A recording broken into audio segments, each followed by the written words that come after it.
Hi there. Welcome to PartySlate's last session of Digital Day. It's not our last meeting, it's our last learning session, and then we're going to have some fun over on Clubhouse. But this is our last session to take notes and amp your digital knowledge today. And I actually, in kind of looking through the events that we had, they all kind of lead us to this point as this is the place to start before you start figuring out how you're going to amplify your brand on Instagram, on LinkedIn, with SEO. It all actually begins here with identifying your brand differentiators and then using those as a content creator. So that's what we're going to be talking about in this last session. I have an amazing panel. I have Julie Roth Novack, who, if this is your 12th session or 7th session of the day, you know her. Already. You're sick of me. Yeah. A co-founder and CEO of PartySlate. And I have Annie Lee, who is here from Daughter of Design, and AJ Williams from AJ Events. And actually, Annie, I'm going to kick it over to you to tell us a little bit about Daughter of Design. And I know you're not just Daughter of Design, you've got planning, you've got all these other things. Kind of give us an idea about where you started and where you are now. Sure.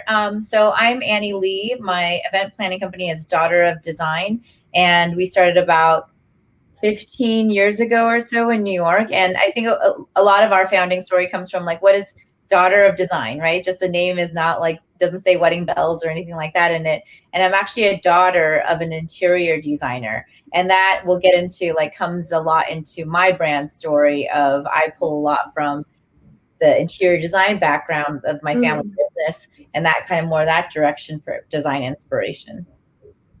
That's such a good, interesting differentiator as we, dive into differentiators.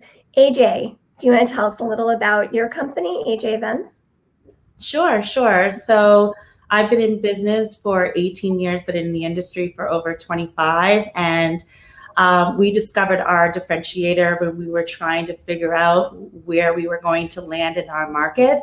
We produce luxury weddings, special events for corporate, but our differentiator is our specialty with our services for nonprofits. So it's the event marketing, the content creation, the event strategy, fundraising, and of course the experience. Right. It's the full scope around the event, around a gala fundraising event. Yes. I love that. And Julie, I'm going to give you more of a chance to talk about PartySlate in a little bit, but I want to launch into our topic and start having a discussion about discovering your brand differentiators, which is, obviously the first step before you start communicating them and building content on them. So what we're going to talk about today is the 5 elements of brand strategy. So this is kind of like step 1. We'll talk about why brand differentiation matters, and then how to identify your differentiators, and then the all-important how to communicate them. Because if you're the only one that knows that you are a rock star when it comes to galas, if you're not broadcasting that, or that you're an educator like Annie is, if people don't know that, then you're only doing half your job. So we'll talk about communicating those, and then we have like a really simple action plan, because that's what we do at PartySlate. We always have an action plan. Julie, I'm actually going to ask you to talk about the important elements of brand strategy, specifically using PartySlate as an example. Yeah, absolutely. I mean, my background before I started PartySlate is I did digital consulting in the digital agency world for 20 plus years, which makes me sound really old. And I worked with some of the biggest brands in the world and helping them with their early days of their websites and social media, et cetera. And so one thing that I really learned early on in my agency career is the importance of a holistic brand strategy. And, a lot of people, I'm doing new branding, that meaning a new logo, new business cards, things like that. That's just the tip of the iceberg of a brand. A brand strategy has 5 areas. So really understanding your purpose, what your mission is, what you do, your values, what you stand for, the personality of a brand. There's some that are sarcastic, there's some are very serious, like what's your brand personality, your positioning, and that's really what we're going to talk about today is what are your differentiators and how do you appeal to your target customers, clients, or consumers. And then finally, yes, your identity is really important. So what your brand looks like and how it appears. And, as we were building PartySlate in the early days, we really had this strong sense of mission that we believe, inspired events inspire people, whether it's to raise money for mission critical, to inspire someone to make a donation, to buy a product, to create family memories, to celebrate employees. And so we really feel strongly that we want to help people really make the process of planning these events more inspirational and help them, save time and energy while having while having fun.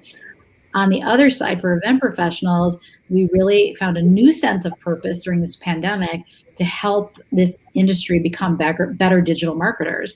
And so education is a big part of our brand, and we're really building on that over the last year, but also just helping people through the PartySlate profile in this industry become better content marketers with a little bit easier, saving them time. That's another big part of what our mission is.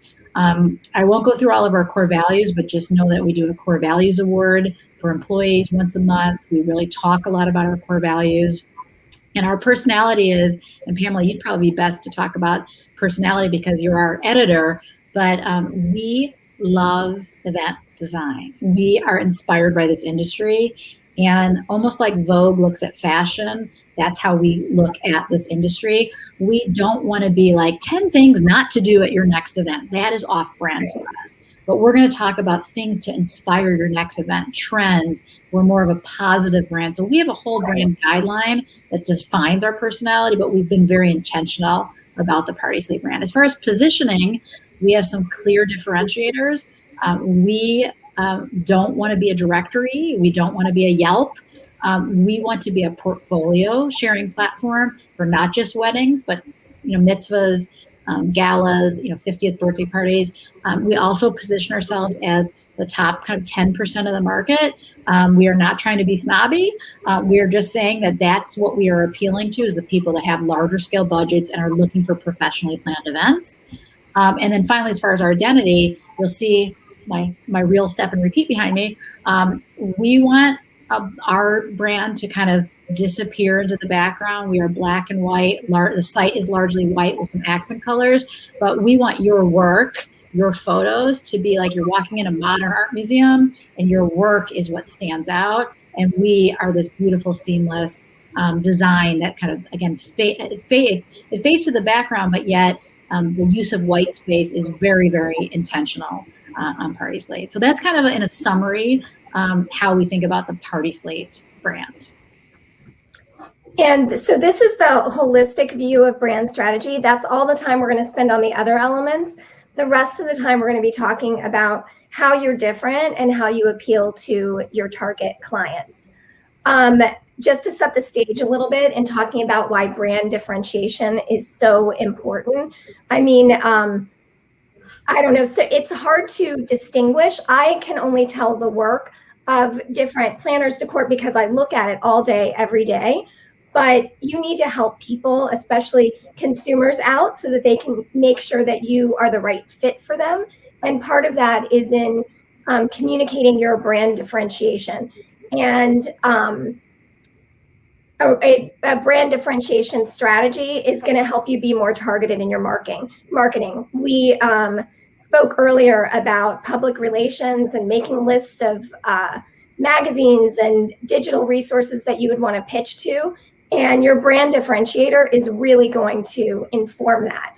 If your brand differentiator is that you are a caterer and you grow all of your own organic produce that you use to serve, then there's a whole eco-conscious ecosystem that you can tune into for sending your message. So your differentiator is going to help you figure out where to send that message. And then the more that you become an industry leader in that, it can impact your price. Ideally, like, we're not an airline. We don't want to get into a price war with people. You want your differentiator to be the thing that makes you the person, the team, company that people demand. So that's why it's so important to have a differentiator. So in talking about what a differentiator is, it's something that makes you meaningfully different in the eyes from your competitors, in the eyes of the consumer. So if you have a differentiator that no one cares about, it's not really worth talking about and sharing. And so I know, AJ, let's start with you. Like you said for a minute that a differentiation for you is your interaction with gala clients and doing full range gala services for fundraisers. How do you communicate that, or more clearly, what other differentiators do you have that feed into that? So we always communicate what we do through our events, leading up to the event as well, and post event. So at every stage, we clarify what our differentiators are. So leading up to the event, we always, when we're handling the promotion or the PR or what have you, we always establish that we're the event producers handling the event. We are the ones that are handling the event strategy and the fundraising for our fundraisers.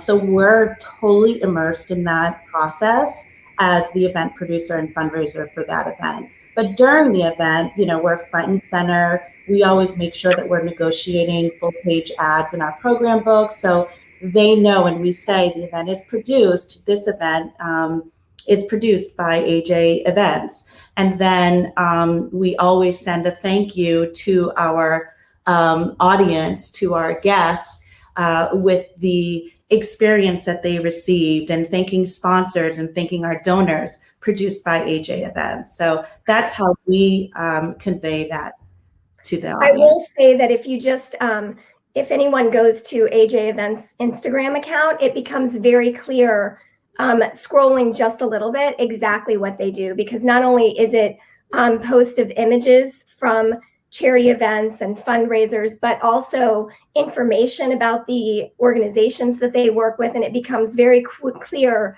very quickly that if you are an organization like that, you'd be in good hands.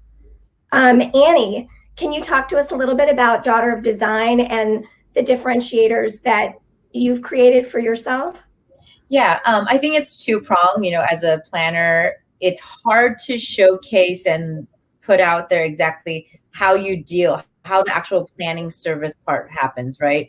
Actually, a photographer told me, and he phrased it best. He's like, every time I work with a different planner, it's like I go into there's a whole nother culture that's set up like within that project. It's like they operate, the way that they communicate with their clients, the way that they communicate with the vendors. Is it more friendly, casual, a little bit more buttoned up? Like there's like little nuances. And I would say ours is we're more playful, we're very friendly with our clients. At the same time, we're like go hard to like represent them. And then at the same time, I think what also I hope that vendors would say about us is like, we also go hard to protect the vendors. We're not just like, because I think like, to be honest, there are colleagues and there are also our repeat, like just as much as we would try to make the clients happy, we try to make the vendors like happy in the workplace, because we don't know where our future business comes from. It's also like a good working environment. But going kind of back to the brand differentiator, I would say if most of, and it's kind of really fine-tuned. It wasn't always this way, but it's kind of crystallized over the years. And I gave you like that background of, yes, I come from this like interior design background, but I didn't realize immediately that was going to be kind of a thing. But I just realized that I approach the way that I want the event to look like in a different way. I think I've become known as like the anti-banquet or anti-ballroom planner, right? So usually the first things out of clients who seek me out, like the first things out of their mouth is like, I don't want a hotel ballroom. I'm like, okay, I've only worked with so many hotel ballrooms, and only probably the ones that don't even look like a hotel ballroom, right? So I, in that way, we've targeted our look. And if you were to like jump on our social media, obviously you gather really quickly. Like we're showcasing our corporate work, a lot of beauty brands, and then all these different weddings, and some are rural, some are city, some are, they're all different. But I'd hope that people can, even if they can't articulate it, get the sense that the common denominator between all those is that there's like a tastefulness, yet there's an interest level on top of that it's not ordinary or it's not normal. or like common looking. I think you can definitely see that. And I think because your tone, your post is warm, that it makes people feel very comfortable in talking about your playfulness. And like, just side note, your background is so high design. I don't know if that's like your actual background or if that's one of the, It's a real wallpaper. Yeah. It's really cool. I love And that wallpaper. Get a sense for, the eye for design that you have just based on where you're sitting during this session. I'm like obsessed with it. I thought about doing my guest room, which is all ice cream cones, but next one. I should be more serious in business for this. I love I that. like it.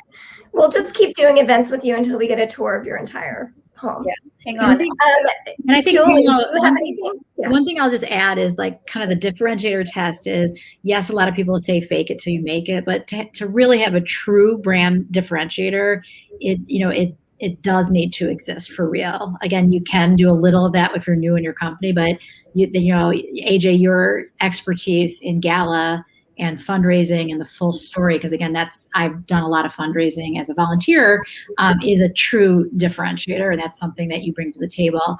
Is it relevant? Like, so if you have a differentiator but no one cares about it, it doesn't help you. So like, I don't know, I don't have a good example, but I do have people, coming with business ideas and like, hey, tell me your founding story and blah, blah, blah. If they have a differentiator, but your target audience doesn't care about it, you're going to waste a lot of time leaning into that. So really make sure that people care. And then is it provable? Meaning, can you communicate that differentiator in a way like through marketing in real life? Hopefully that's all coming back soon. Again, like I know AJ, you talked about what you're doing at an event and how you meet with your clients. That's another proof point of your differentiator. So I just think that's important to say as you're thinking through what those differentiators are, especially number 2, is it relevant and does it matter, is really important. I think too, a good gut check for that is to ask your clients how they would describe your brand. Yeah. Annie, go ahead. Add to that really quickly because you totally hit it, like the fake it till you make it. I always like hid that we were such a small company. Like when you start out, you're like almost embarrassed, like, oh, I'm young. It's just like really me and maybe like an assistant. But in developed over the years, I actually use that as, I'm like, we're boutique. We don't do 1,000 events. You get us. Yes. You don't get there's no like, we don't swap like, and then we do the sales and then you meet with someone else. Totally. We're not like this machine. We're really an intimate, like sized, company, like you get us. Yes. So I kind of leaned more into that and used that as a differentiator rather than a negative. That's great. And I always feel like, especially for the event planner role, you are managing big dollars and you are managing a big team, even if they're not on your payroll, so to speak, when you're thinking holistically. So you could manage 100-person team. They just don't happen to be on your payroll. They're part of your kind of collaborators and creative team. So I always respect event planners so much when they talk about the scope of what they can do, because they're really like the quarterback or the general contractor that is holding it all together. And I always try to tell my friends who are planning parties, like, why you need an event planner. Like, oh, I can do it myself. I'm like, do you want to enjoy the party? Number one. And number 2 is, do you know how to redesign a kitchen? Like, I mean, do you know how to put like the backsplash in? I think people, we try at PartySlate to educate how crucial the role is of the event planner, because it isn't something like you just wake up one day and like, oh yeah, I can plan this large scale event. So we're very pro planner, as you know. Accurate. We do have a question about differentiators and can they be more personal rather than professional about your business? So Annie, what's been your experience with that?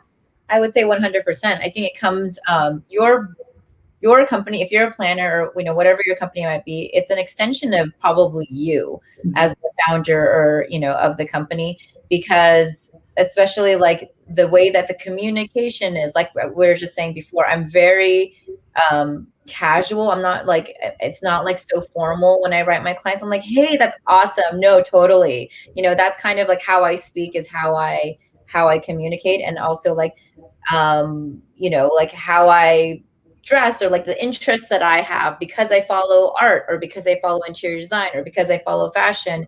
Like I'm pulling my personal interests I was a history major. I love history. So I'll like tell some, I'll be like really picky, like, no, that's Rococo, and we're not going to mix that with Babala because that's like totally different time period. A nerd about that kind of stuff. And so I think 1000%, you have to look at like your personality is the launching pad of your whole brand. Like, what are your interests? What are your tastes? And it's okay if that's not appeals to everyone. There's other people who are attracted to you, and that's why you have friends and you have, like those people that are attracted to you and your personality for whatever reason. Yeah, but it's not all, it's also, you're 100% right, Annie, but it's also the character of the person too, just to take it a step further, that people are buying into. So they want to know that they're approachable and warm and have either a feisty or creative personality that they can work with, someone that will, go to bat for them for, say, a nonprofit or what have you, or negotiate hard on their behalf. So I would add that. I'm just going to give a Julie quote, which is that people buy from people. And I think that's right. They want to feel comfortable and good about the interactions with you. Absolutely. Okay, so this kind of ties actually back into that question, which is how your founding story can inform your differentiators. I know for PartySlate that whenever I tell an old friend that I'm working at a company called PartySlate and they ask me what it is, my best way to define it is to literally retell in 2 sentences Julie's aha moment of realizing that she had no central way to gather information to pull off a gala event that she was on the board for, and comparing it to House. And so that's become integral with how we define our brand at PartySlate. And I'm curious, AJ, start with you. Like, can you talk a little bit more about your past experiences? I know when we spoke, you talked about the difficulty of finding a mentor and persevering in your education. So can you share a little bit about that with us? Sure. So my founding story has a lot to do with being resilient. And what Marley's talking about is at the beginning of my business career, I found it very hard in the Boston area to find a mentor, and even looked outside of the event industry for a mentor. But it was really, really difficult. So I realized that I needed to really separate myself from the rest of the pack. So I used my marketing and the graphic design experience that I had from Massachusetts College of Art, and then I learned a lot about fundraising from someone that ran that chaired the Democratic National Convention, and wow. I got hit with the fundraising bug. I loved it, loved nonprofits. So, we basically provided. We wanted to make sure that we were influencing our events with our differentiators to create more ROI and more dollars and more experience for our clients. Right, and you utilize those design skills now in all the creation of materials and. Yes, absolutely. So not only do we provide event strategy and, we hone in on what will sell, what assets will sell with our sponsorship kits, but we also design the materials as well. Yeah, I love that. And Julie, you're up on the screen here about the intersection of the worlds that you like to operate in. Can you share a little bit about how you approach that? Yeah, I think there's 2 parts of it. There's the founding story, and then there's kind of the personal branding. And so for the founding story, Pamela, I haven't heard you say that before, that you repeat the story. That's awesome. I do. Yeah, because it helps people come to the same conclusion that you once came to. Yeah, people are kind of like, well, where did this all come from? And that's why I can relate so much kind of the fundraiser world, not as a job. I was in the digital agency world, so I'm a kind of a tech geek, but I was doing a lot of fundraising for cancer research. I have a lot of cancer, unfortunately, in my family. And I was the chair of this big event. And, it was like 1,000-person luncheon. It's a big deal in Chicago. And I realized, wow, you can raise 90% of your annual target in one single day. Like it's the one single day where you get their captive attention and you get the checkbooks out, and it's such an important cause to me. And I was frustrated looking and largely found wedding blogs. And in Pinterest, there was some stuff out there, but to be honest, I put gala in there and they're like bingo balls come up. Like it just wasn't like elevated, and it wasn't easy for me to curate. And so then redesigning a kitchen, using House, which I use easy, that home decor site, that's where like lightning struck. Because I've been thinking about this for a long time, probably 10 years actually. And it's not till I used House and I'm like, oh my God, there's a business model here. It's content, it's community, it's collaboration, all those things. That's really what hit me is like, okay, I'm going to quit my high paying job, digital agency job, and go all in on PartySlate. Again, that took me about 3 or 4 years to get there. So I do tell that founding story because I think it's easy to remember stories, and it's more natural to tell a story versus, hey, I saw a business opportunity, because this is the way it actually happened. It's true. It's not a fabricated story. It's actually true. But when it comes to my personal branding, because I have all this digital agency background of working with such big brands, I'm just really passionate about helping small businesses with, and when I say small businesses, even the Four Seasons, it's not a small business, has a group of like 5 to 10 people at the local Four Seasons that are just trying to compete with the Roth spaces and compete with everything else. So it's the passion for helping these small businesses with digital education. I do love helping female founders. I have a special place in my heart, helping people grow their business. Sometimes I just brainstorm with female founders once or twice a week, just even for 15 minutes to help them. So many people have helped me. And then I like being, an industry connector and speaker. And so those are the things I lean into. Of course, there's PartySlate promotion and new features and things like that. But those are the things on my social media. I give myself a hard time. I don't do enough. But those are the things that I feel most comfortable with. And that's what I lean into when I'm sharing on social. I love that. In addition to pictures of my dog and my kids. Right. Well, we have to have the personality. Yeah. Too, that angle. Annie, if we were going to put you up here on a chart, what would your circles be? What would those things, those communities or messages that you kind of lean into? So I was, so my like event, the 3 circles, I don't know exactly, probably something to do with like tastemaker and trends. Then that would be like, again, fashion, art, culture, like whatever it is that's, I actually don't like the word trendy. I like things that are tasteful. I use the word tasteful a lot. Yeah.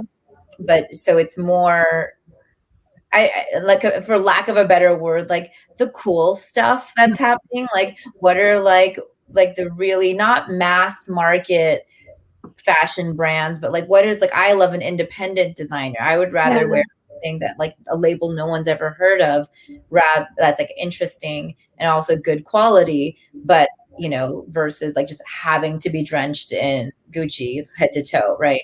So kind of that sort of a discoverer. Yeah, like I like that off the beaten path, but not so off that you're like, like in another universe, but like just there. That's like you're a tastemaker, Yeah. The other one I would say, so I actually started my event career at the San Francisco Opera, like as a lowly intern. Like they called me the intern that would never leave because I was there for 3 years. They didn't pay me, but I went to like a shit ton of operas for free and the galas, and I loved it. Like when I went to the gala, I was like, wow, this is it. Like kind of the same experience AJ was saying, like she kind of had that going to galas. But from there, when I moved to New York, I worked at the Tribeca Film Festival, and just obviously it kind of all happened because San Francisco Opera, I kind of fell in this like arts world. And I will say, I know many planners and many people who had a past life in a different industry, right? And they towed that with them. Julie's a prime example, right? And they towed that with them. So I know a planner who used to work at like, in the entertainment industry, and a lot of his events cater to the event industry because he's got those contacts. He understands how that industry works. Like, so you can, I was actually just texting with someone about he's looking like soul searching for what's his next career move. And I was like, you know what, but don't feel bad about everything you've done because it's going to like oddly make sense later. Right. And it becomes a part of your work history as part of your identity, and you can use that and leverage that. And so I think with the same thing with the film festival, and then the opera. It's like the world of arts and culture, and it just kind of like like, what's that word where it's like it like justifies, not just Right. Well, it informs justifies, all what am that I you're doing. yeah.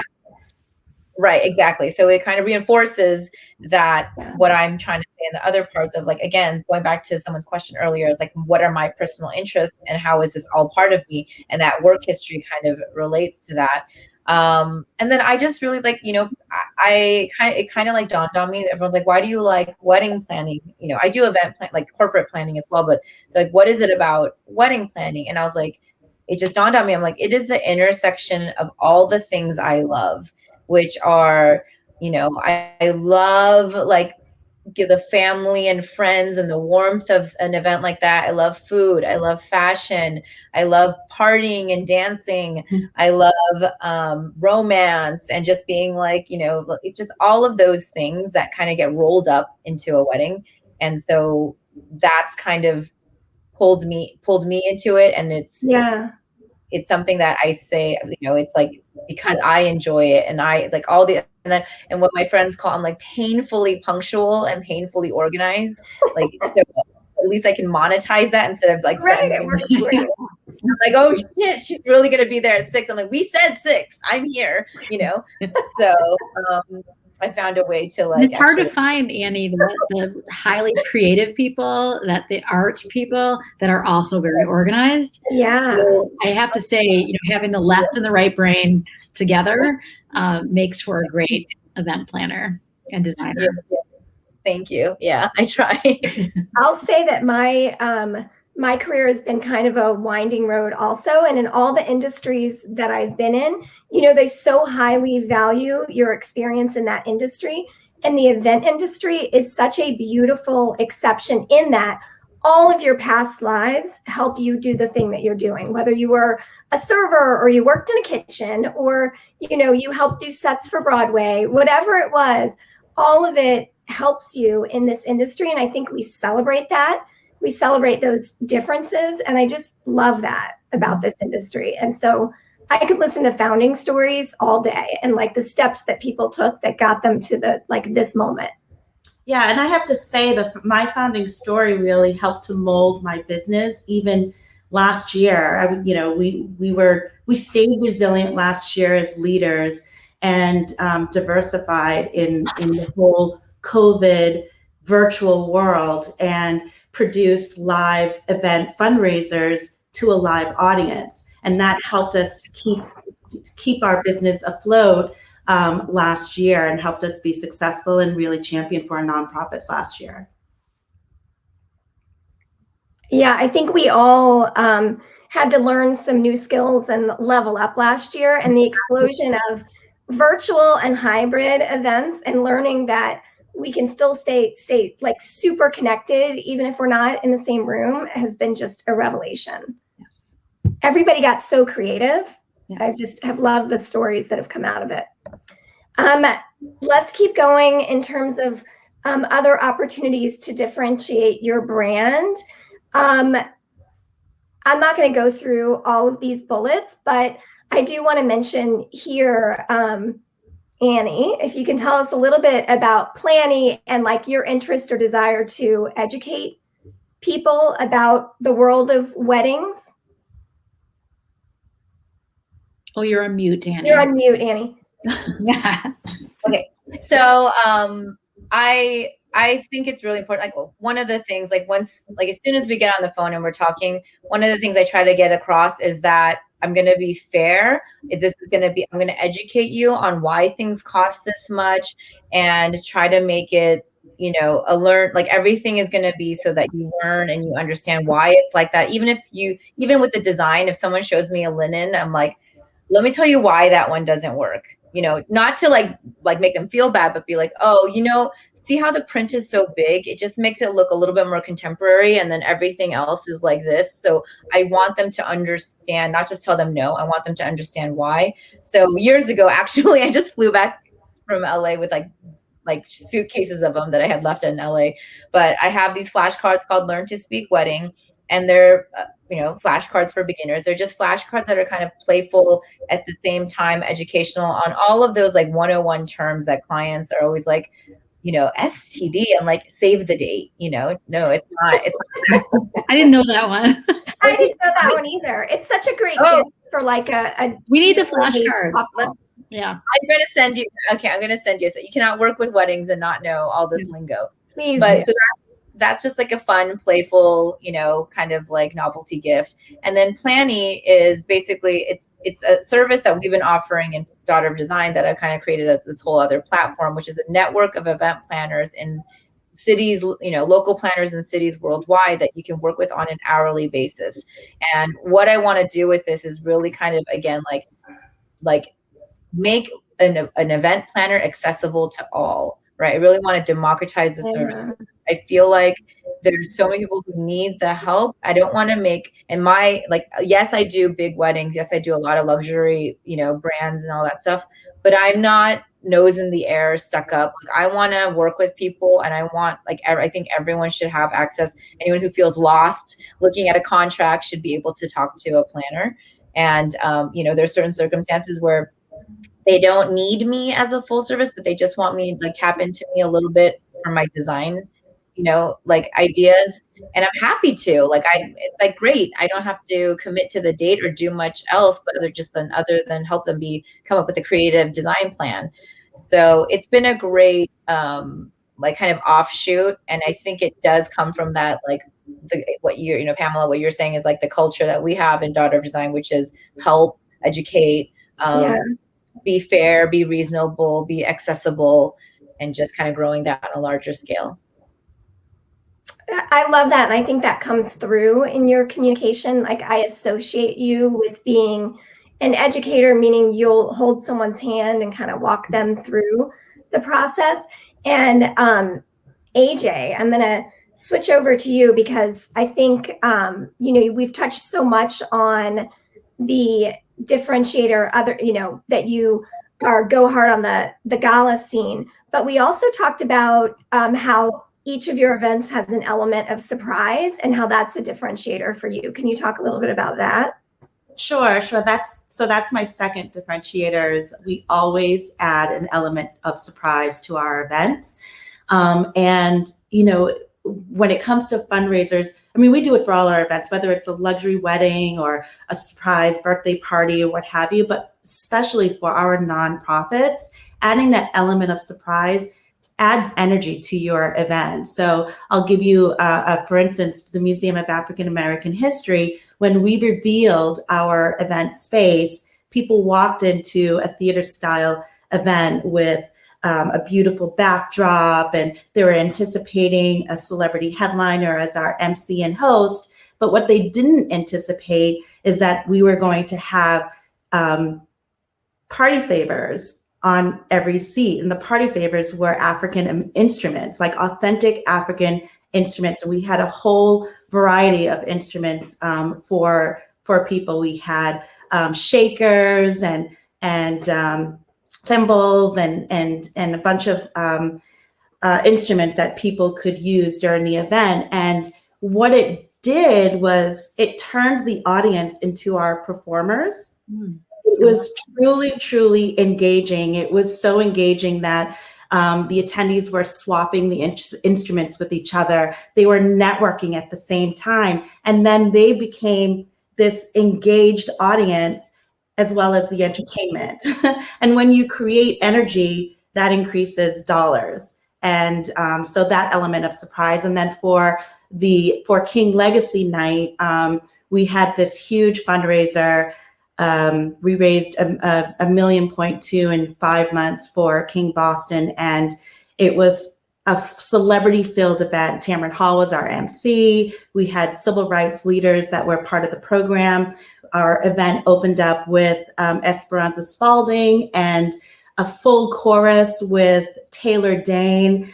And our ending performance was with Earth, Wind, and Fire. But our surprise element was a mic drop rap freestyle performance by Common.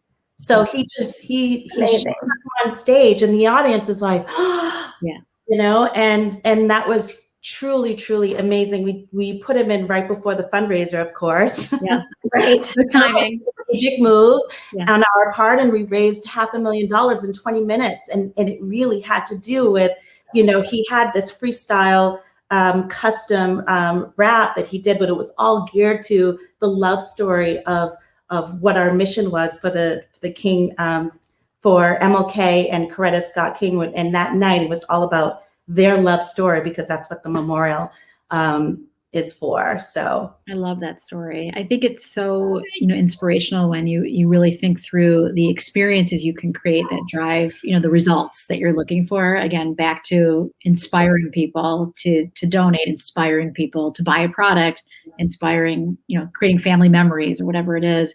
I really love that story. just creating a killer experience. Yes. Yeah. And I did put this list up here with Pamela's help. Yeah. I've been always asked this, like, we're a service business, how much can you really differentiate your business? So, aren't we all just, doing events? And I really think when you can be thoughtful about some of these elements, it doesn't have to be all of them. It could be one or two, or again, some of the examples that AJ and Annie shared, but thinking about, is it, you're building your brand around a specific type of event. Doesn't mean you don't do other events, but that might be your lead on how you really go to market. A distinct level of service, Annie, your casual, approachable style, like what is it that differentiates you? A unique process, a specific audience that you're targeting, a type of experience. So I always talk about my digital agency experience working with large scale brands, having a thought leader or a geographic focus. So there's so many different things and like permutations of these things that you can think about. So just like looking in the mirror and thinking about what you're good at, what you're passionate about, what people care about. Again, if it's something that you think is great but no one else cares about it, it's not a differentiator. I do think there's so many ways that you can differentiate your business. And so I really appreciate all these stories that really reinforce all you can do to differentiate yourself. Yeah, there's so many ways. Everyone has such a distinct, oh my gosh, I'm sorry. It's okay. My dog just came God. in too, so. Okay, so in talking about how to identify your brand differentiators, I do feel like we've had a lot of discussion. I am curious. I'm going to take us off so we can just kind of have a discussion. How long did it take you? How soon into your business did you start identifying your differentiators, and how did you go about doing that? What kind of process made you think through what was different? What you wanted to offer? I can actually start if you want. That would be great. Okay, yeah. So and then AJ and Annie can follow. With PartySlate, early on, we realized that there were a lot of mass market platforms that do all things weddings. That were, it's hairstyles and dresses and everything else. And there's great, great content out there. We decided that we want to be the best in the world at event inspiration. And this is the core. And again, I have to give a nod to House, because that's really how they started. It's like, home decor and design. That's what they, really, really leaned into. And so we did not want to get distracted with, as much as I love the jewelry providers and the other, people surrounding fashion, we wanted to be the best at event design. And we also made a very distinct decision that we weren't going to be a do-it-yourself website. And we know a lot of that content is popular. Do it yourself. You could do this at home. You could do whatever. We decided we're about putting a spotlight on the creativity of the event professionals, the venues, everyone out there, and really encourage and drive and inspire people that are looking for professionally planned events. And then the other, biggest differentiators, which, early on was part of my founding story, is, we wanted to be more than just weddings. I came from a corporate background. I was a corporate client of yours, not an event professional, but the one doing the holiday party and the one doing the sales incentive trip. I was on the client side, and galas and fundraisers. I believe event inspiration can come from anywhere, and that's another huge differentiator, that we're not just weddings. So we have many other things, again, portfolio sharing tool versus just a listing. And I think the crediting is important. Showing that network is a key we're the pillar. only platform that really exposes these powerful relationships that were so important to the early, again, the early beginnings of PartySlate, of like the top 50 event professionals in Chicago. We got into a room. I don't know how I finagled all of them into a room before it was even launched, but just talked about our mission and our vision and got them excited about it. And we knew right there that the network had to be core to PartySlate. So it didn't happen overnight, but I will say the vision is still strong, but we do discover new things that are making us different as we build out more and more of our product.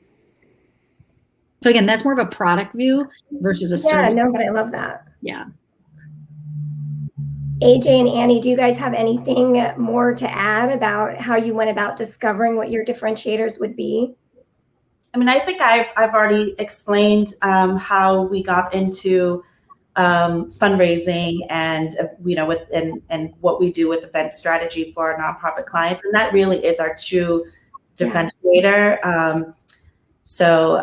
But at the beginning of my business career, we really just wanted to separate ourselves. We wanted to stand out, and as Julie, you just mentioned, we wanted to be the best at what we did. The events that we executed. So we still hone in on that. We want to make sure that we have, the best clients there goes Julie. We lost Julie.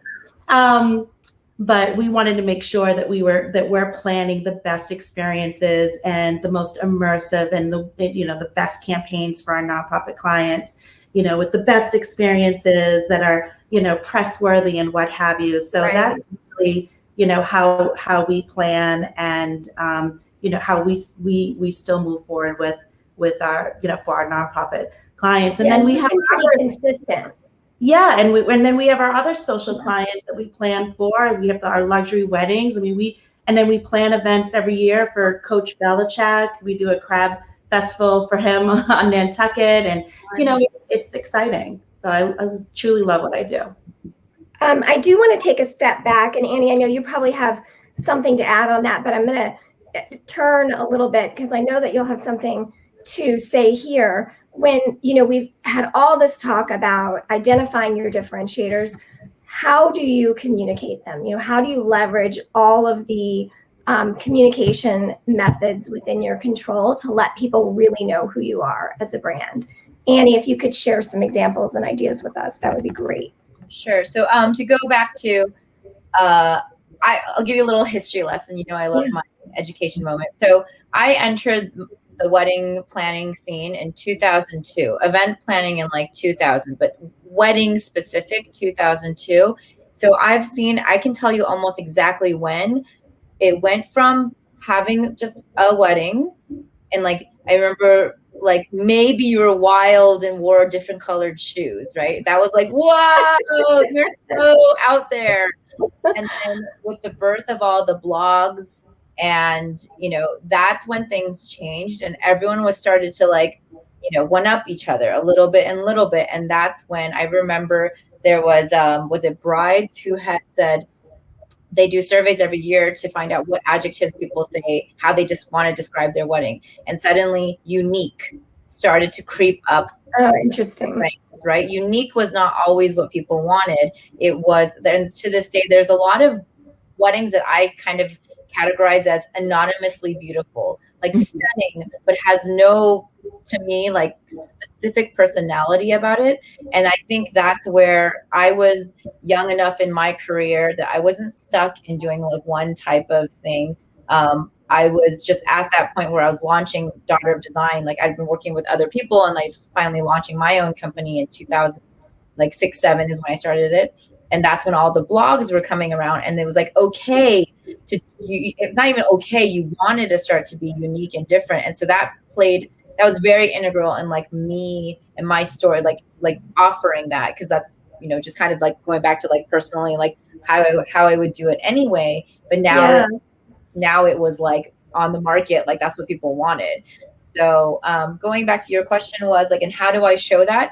That's because there will be all these, what I call, like, I always tell my clients in like our calls, I want people to walk in. The objective for me is that they leave, if we're talking about weddings, when they leave your party, they should know you two, your couple identity, and feel like they know you better, right? So I don't want to be like, oh, gorgeous flowers, and could have been a charity event, could have been a corporate lot, like, you don't know. I always say I want your fingerprints on it. So that's one of the things. So I'll zoom in. Like, there was like this one client, like, obsessed with, like 90s rap, hip hop, right? So their cocktail napkins all had like lyrics. And then, in their like slippers, we had one that says Biggie and one that says Smalls, and we put like the basket next to each other. So it was like small. It's like the smallest. And honestly, like, that idea came so late. I had to like ask the venue, can you print this out? And like, we like tucked it in. But then even things like that, people are like, yeah, like those kind of personal touches where it just feels like you're open to being playful. You're representing their like passion for, this kind of music. And so just post that, and then everyone knows, oh, she does something different, Right. So curating that on your social media and sending that out potentially for public relations feature. Totally. I mean, showing yeah, that you do these unique. Yeah. No one's going to discover it sitting in my Dropbox file website folder. It's like you have to. And now we're so lucky as businesses, it's not like we have one website where it was so hard to change out a photo. I mean, pre-plug, PartySlate, and now we have this, like, all these places where we could just like flood all of our photos, and it's like, that's why right. not for it? Sorry, yeah, we talked earlier about how social media lives for a second, but all of these other places you can, put that information so that it's discoverable. Right. Yeah. AJ. Yeah, so I just wanted to add to Annie, and we call them conversational pieces. And I think it's really important that you capture the audience, the guest engagement with those conversational pieces with photography. And when you capture that, it's a really, really great selling tool, especially on social media and through any of your materials. So, and it's a great memory for your client to also have too. But that's so key. So important. I don't know if you saw the lightning and heard that thunder. I wondered what scared you. I heard that. Wow, my goodness. And Pamela, just a quick time check. We have about 5 minutes left. Yes. Okay. So we want to wrap up. We do have some good notes here. Julie, is there anything you want to point out specifically here on communicating? All of you will have these slides to take back. If there's any examples of that they want to share that you've captured screenshots of, that would be amazing to wrap up with some real life examples. We do have some examples. Here are some ways that I've seen each of you communicate your brands. Definitely one opportunity for communicating about your brand is being aware of what's going on in the world. And so I know that many of you were able to speak with pretty major news outlets about what events look like during COVID, but also, AJ, you did a great job here with showing your activity around an event that you were doing. And I know that both of you promoted About Today, and you both do a good job of showing your leadership in the industry. And AJ, here you talked about what you raised, the amount of money that you raised as an event. And so that kind of upholds. Is there anything you want to say about this experience? Yeah. I mean, here we're capturing, that wonderful moment. All the attendees are excited. You can see that in the imagery. You can see, the illustration and the illumination through really smart, we call it smart decor, but also highlighting that we had the most diverse event that we've ever planned, and killed it with our fundraising efforts for the event. And the event was so experiential. It was really, again, about the love story with the Kings, and from the moment they arrived on site, they received an experience, and there were multiple surprise elements throughout the event. And as they left the event, every woman received a long stemmed rose. So we were just really, really thoughtful about our event process with Pink Legacy Night. And communicating that. Oh, Annie, I'm so sorry. I thought I had a beautiful slide because I know you do a great job of this. Can you give us some examples of ways that you've communicated, like post-event, to let people know about the event, or that you've done outreach to get quoted? So I'm really I fancy myself like an iPhoneographer. Like I tried to take over the hashtag Annie Lee Leibovitz, but then I think too many people don't know how to spell the real Leibovitz, and they took it over. And no, it's fine. But anyway, I make a huge effort. Like my team knows, like, don't bother me. Like I'm capturing stuff because I'm chronicling, because I want to tell the story again. Like I want it, if you go on, it's probably about to expire, but if you go on my stories now, I'm trying to retell the story of this wedding, of like how I like sculpted it to be like the messaging that we wanted, and like the things that we wanted to get across, and like these small details and what it represents. And so in that kind of post, like I do a lot of that post. Like I of course rely on good photographers, but I also want to make sure that like I'm storytelling, because it can happen, but if you don't put it out there, like no one will know. It won't exist, right?